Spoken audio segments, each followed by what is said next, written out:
Beyond Bars, the Hidden Rules That Govern Inmates. Chapter 1. The World Within the Walls. Unseen Laws. Behind every prison gate lies not just concrete walls and barbed wire, but an entire society with its own invisible laws. A place where survival depends not on official rulebooks, but on codes passed down in whispers. These rules are rarely written, but breaking them can cost you everything: your respect, your safety, even your life. The first lesson: respect is currency. Step inside and you'll learn quickly. Respect is the most valuable currency. More than money, more than contraband. Inmates live by the unspoken rule: respect given, respect earned. Disrespect, even something as small as bumping into someone without an apology, can spark chaos, the hierarchy within. Prison isn't just a collection of individuals. It's a layered society. At the top, the shot callers, the decision makers.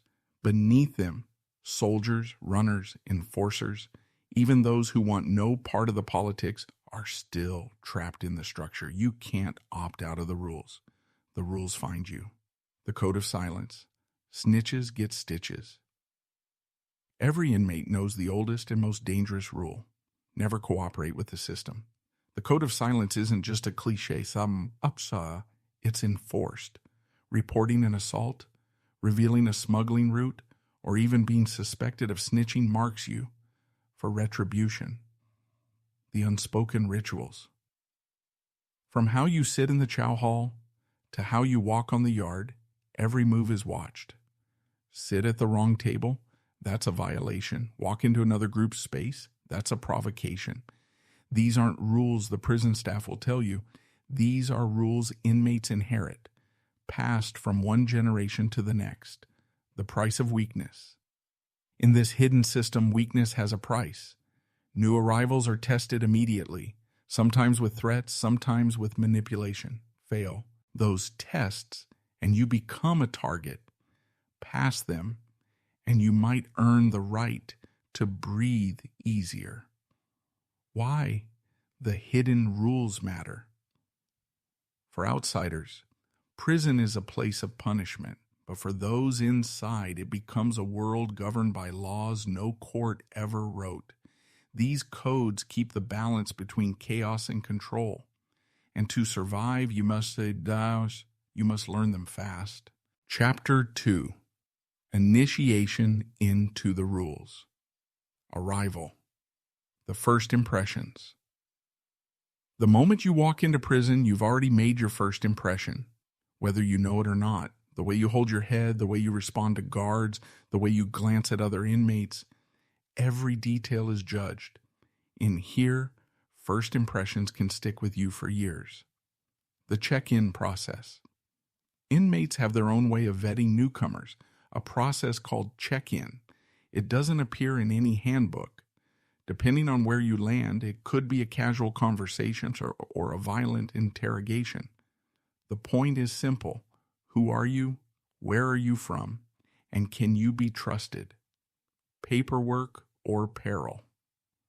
One of the first rules: your paperwork speaks for you. New arrivals are often demanded to produce their legal documents, proof of charges, convictions, or plea deals. If your file hints at being an informant, a sex offender, or anything considered dishonorable, your life just got very complicated. The testifier. Even if your paperwork checks out, some groups still believe actions speak louder than words. The initiation test can take many forms: carrying out a task, delivering a message, or proving your willingness to stand your ground in a fight. It's a brutal way to answer one question: do you belong or don't you? The choice to PC up. Some inmates, faced with overwhelming pressure, make the choice to PC up, protective custody. It's seen as the ultimate act of weakness, but for many it's survival. The stigma, though, never fades. Once you PC, you wear that label forever. The quiet observers. Not every newcomer is immediately tested. Sometimes the test is silence. Older inmates watch from the shadows, taking note of every move, who you talk to, who you avoid, how you handle stress. Weeks later, that information can come back to haunt you. Initiation completed. Once you've passed, whether through paperwork, tests, or simply surviving long enough without mistakes, you're part of the fabric now. But remember, passing initiation isn't freedom. It's only the beginning. From here on out, every day means walking a tightrope of rules that never stop changing. Chapter 3. The Codes of Loyalty and Betrayal. The Unbreakable Word. In prison, your word is your contract. Once you give it, it can't be broken. Promising to deliver, to stand by someone, or to keep silent, these are binding oaths. Break your word, and you're not just unreliable, you're marked as untrustworthy, a dangerous label in a world where trust is everything, the bond of the cellmate. The strongest alliances often start with something simple, a cellmate. Two men sharing the same tiny space day and night, protecting each other's backs. But these bonds can also become traps. Choose the wrong ally, and you inherit his enemies. The gang's loyalty. For many, loyalty isn't to the individual, it's to the group. Gangs operate on collective codes. What the group demands, the individual must obey. Loyalty here is tested in blood, and betrayal is punished the same way. The cost of betrayal. But betrayal in prison is inevitable. Someone will talk, someone will take a deal, someone will choose survival over loyalty, and when they do, the hidden rules respond. No betrayal goes unanswered. The double-edged sword of friendship. Even friendships carry risk. That bond can protect you, but it can also be used against you. If your friend falls out of favor, if he owes debts, or if he's marked for betrayal, his downfall can drag you down with him. The lifelines of loyalty. For some, loyalty isn't about power or survival. It's about meaning. Behind bars, loyalty can be the one thing that makes life bearable. Knowing someone has your back when the system doesn't.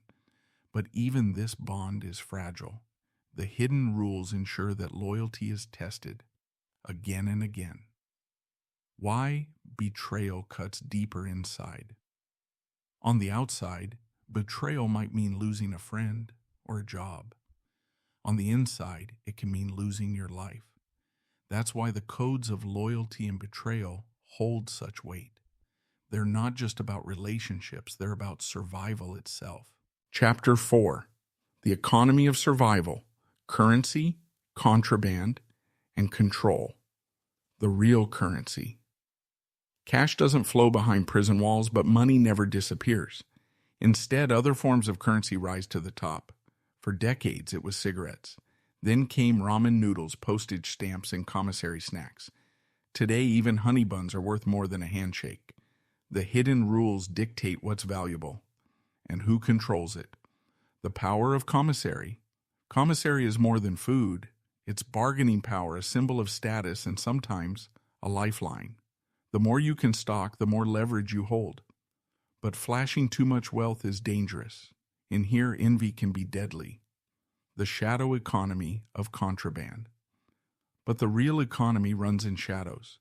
Contraband rules everything. Cell phones, tobacco, drugs, even weapons. These items bypass the official system, controlled by networks that stretch from inmates to corrupt staff. The rules are clear.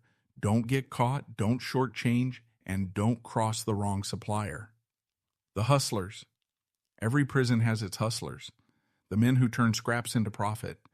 Some cut hair with makeshift clippers. Others draw tattoos, write letters, or craft jewelry from soap. The hustler's code is simple. If you can provide something others want, you can carve out safety. But the moment you stop delivering, you're expendable. Debts and danger. Nothing is more dangerous in prison than debt. Borrow too much and you're trapped. Miss a payment and you may pay with blood. Hidden rules dictate strict repayment systems. And when you can't repay, you become property of those you owe, the controllers of supply. At the top of the economy are the controllers, the inmates who run supply lines. They don't just hustle, they orchestrate. They manage couriers, handle bribes, and keep the system alive. These men are invisible kings, never touching the go. ODS themselves, but ruling from the shadows. Why? The economy matters. The hidden economy isn't just about snacks or smuggled phones. It's survival. It's respect. It's leverage when official systems fail. And in a world where rules are unwritten, the economy provides structure, brutal, unforgiving, but essential.